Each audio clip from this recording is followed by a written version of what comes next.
मित्रांनो, पृथ्वी स्वतःभोवती तसंच सूर्याभोवती फिरते। पृथ्वीला स्वतःभोवती फिरण्यास 24 तास लागतात। पृथ्वी स्वतःभोवती फिरता फिरता सूर्याभोवतीही फिरते। तिला सूर्याभोवती फिरण्यास 1 वर्ष लागतं। पृथ्वीचा जो भाग सूर्यासमोर असतो तिथे दिवस असतो। पृथ्वीच्या सूर्यासमोर नसलेल्या भागावर रात्र असते।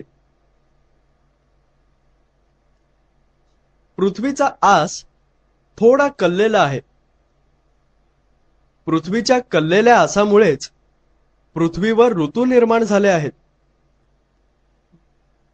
पृथ्वीवर वर्षभर हवा एकसारखी राहत नाही।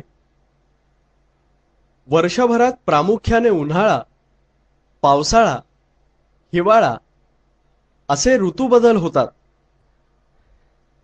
त्यामुळेच हवामान बदलत असतं। हवामानातले ते बदल कशा प्रकारचे असतात? उन्हाळ्यात सूर्यप्रकाश जास्त वेळ असतो। उन्हाळ्यातील दिवस मोठे असतात आणि ऊनही कडक असतं। त्यामुळे जमीन जास्त तापते। जमीन जास्त तापली की तिच्या लगतची हवा अधिक गरम होते। म्हणून उन्हाळ्यातील हवामान उष्ण असतं। यावर आधारित प्रश्न आहे, उन्हाळ्यात हवामान कसं असतं?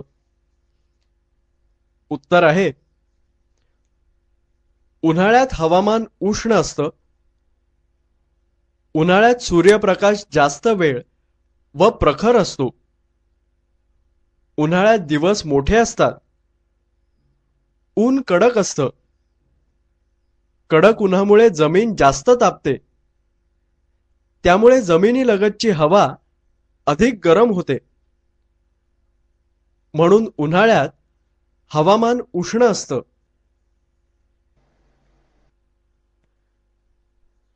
यावर आधारित आणखी एक प्रश्न आहे, कारण द्या। उन्हाळ्यात जमीन जास्त तापते। उत्तर आहे, उन्हाळ्यात सूर्याचे किरण प्रखर असतात। दिवस मोठा असतो आणि ऊनही कडक असतं। प्रखर सूर्यप्रकाश जास्त वेळ असल्यामुळे उन्हाळ्यात जमीन जास्त तापते।